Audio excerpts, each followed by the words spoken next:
In the previous lecture, we learned about how different transactions affect the accounting equation. We will now go more in depth into these transactions and learn how they affect different accounts and how to apply the rules of debit and credit in different situations. The accounts kept by a business depend upon the nature of its operation and the types of transactions it carries out. A business may hold numerous accounts which record and sort the different transactions that are conducted by the business. Before a business starts recording transactions, it sets up a chart of accounts in which different transactions are recorded. We earlier learned that these accounts can be classified as balance sheet or income statement accounts. Under balance sheet accounts, the key accounts are assets, liabilities, and owner's equity. Under income statement accounts, the key accounts are revenue and gains and expenses and losses. Within each of these accounts, there will be several accounts for different items such as cash, inventory, machinery, etc. Let's take a brief look at these accounts. The three balance sheet accounts are shown on screen. As you can see, the common types of asset accounts include cash, accounts receivable, equipment, inventory, and prepaid expenses. Note that these are just examples of asset accounts. The accounts receivable refer to the money that you expect to receive from other businesses or individuals. In reality, there will be many asset accounts. Common types of liability accounts include accounts payable, notes payable, unearned revenue, deferred taxes, long-term debt, and so on. The accounts payable refer to the money that a business owes to other businesses or individuals. Notes payable is the money that a business promises to pay at a future date, and the unearned revenue is the money received in advance.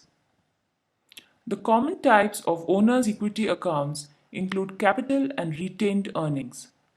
The capital account includes both the money invested by the owner and the money withdrawn for personal use. The retained earnings account represents the portion of net income retained by the business.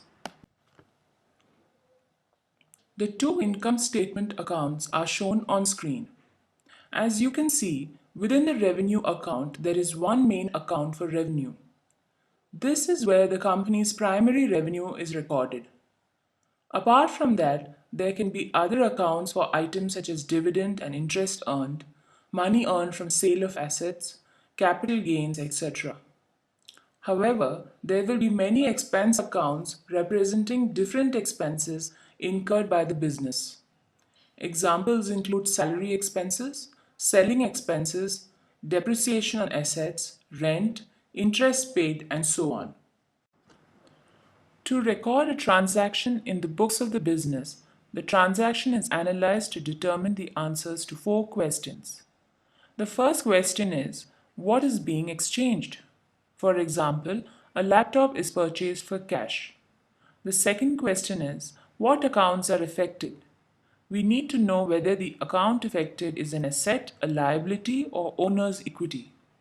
Within each of these categories, we need to determine the specific accounts that are affected. Once we know the accounts that are affected, we need to know which of these accounts are increasing or decreasing. Finally, we will determine whether these amounts are debits or credits and accordingly debit or credit the respective amounts. We will take a few transactions at Web Design Inc. and attempt to answer these questions.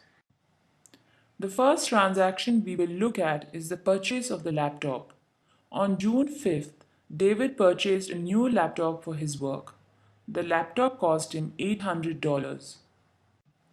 First, we need to determine what items are exchanged. A transaction is defined as the sale or exchange of goods or services. In this transaction, a laptop is exchanged for cash. Both the laptop purchased and the cash are physical property of Web Design Inc.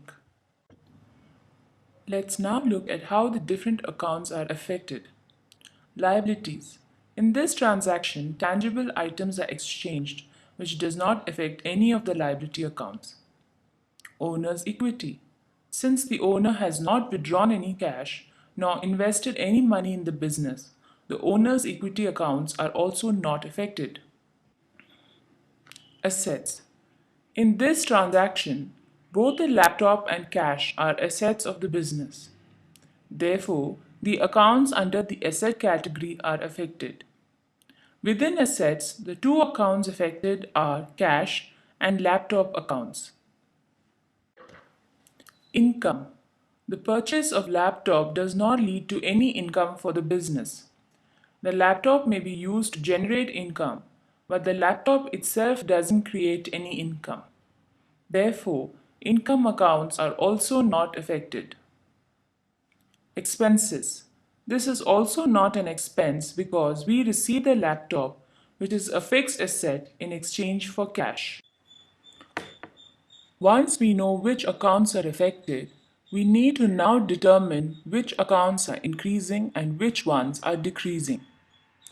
Most transactions benefit or increase the business's resources in one area and create a disadvantage or decrease business's resources in another area. However, a transaction does not always cause this effect. A transaction may result in just increases or just decreases. The three possible results are listed below.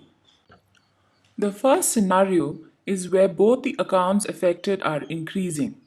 For example, when the owner of a business invests money in the business, the transaction increases the company's cash and also increases the owner's equity. The second scenario is where both the accounts are decreasing.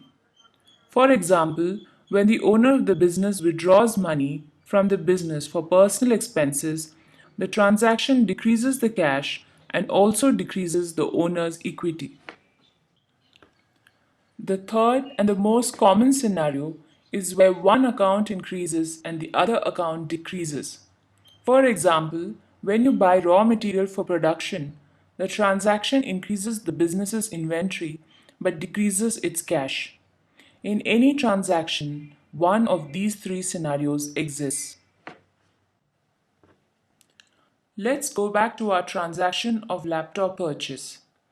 We saw that the two accounts affected are the laptop account, which is a fixed asset, and the cash account, which is also an asset account. In this transaction, the laptop account increases and the cash account decreases. This is because the purchase of the laptop increases Web Design Inc.'s equipment resources, but $800 in cash must be given out. Let's look at a few more examples of which accounts are increasing and which ones are decreasing. When David invests $10,000 in the business, it increases both the owner's equity account and the cash account, which is an asset account. When he receives an advance of $1,000, the advance is received in cash. At the same time, since the service has not yet been delivered, this will create a liability in the form of unearned revenue. So, on one side, cash will increase, and on the other side, the liability will increase by $1,000. By now, we know which accounts are affected by a transaction and whether the accounts are increasing or decreasing. We need to convert this knowledge in the language of accounting. Accounting deals with specific terminology, the most common being debit, which means left, and credit, which means right. For example, debit the amount of rent means that the amount for rent is recorded on the left side. The rule of debit and credit, or double entry accounting, states that transactions are recorded in two or more accounts, where an amount is entered on the debit side and an equal amount is entered on the credit side. The rule of debit and credit is a fundamental theory behind accounting procedures. The practice of recording amounts on two sides is intended to minimize errors. An informal way to show debits and credits is to create a T account. T accounts display the title of the account, the left side and the right side. On the left side, debits are recorded, and on the right side, credits are recorded. This helps in ascertaining the ultimate position of each item at the end of the accounting period. For example, if we were looking at the account of a vendor, all goods, materials supplied will appear on the right side or the credit side of the supplier's account, and all payments made to him on the left side or the debit side. How does one know what should be debited and what should be credited? There are two fundamental rules that you need to memorize with respect to debits and credits. The first rule is for recording a transaction related to assets, expenses, or losses. An increase in asset is debited and a decrease in asset is credited. Similarly, an increase in expense or loss is debited and a decrease in expense or loss is credited. I'll suggest that you make a note of these points on a piece of paper as it will be useful in the following slides. The second rule is for recording a transaction related to liabilities, capital revenues, or gains. An increase in liabilities is credited and a decrease in liabilities is debited. An increase in capital is credited and a decrease in capital is debited. An increase in revenue is credited and a decrease in revenue is debited. Note that this is exactly the opposite of asset and expense accounts. In an asset or expense account, an increase is debited and a decrease is credited. However, in a liability or a revenue account, an increase is credited and a decrease is debited. If you can remember these simple rules, the rest of the accounting is just common sense. These two rules can also be represented on the T accounts as shown on screen. As you can see, for both the asset and expenses or losses accounts, an increase is debited and a decrease is credited.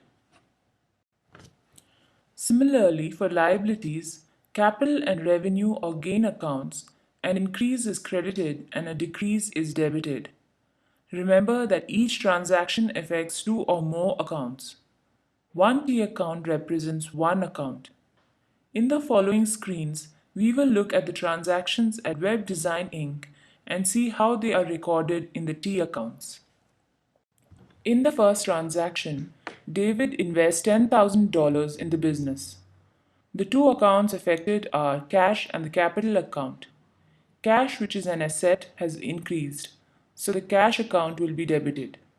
Capital has also increased, so the capital account will be credited. In the second transaction, David purchases a laptop for $800. The two accounts affected are cash account and laptop account. The laptop has come in and the cash has gone out. So, the cash account will be credited and the laptop account is debited. In the third transaction, David receives an advance of $1,000. Cash has come in and there is a liability created in the form of unearned revenue. So the cash account will be debited and the unearned revenue account will be credited. In the same manner, all the transactions will be recorded in T accounts.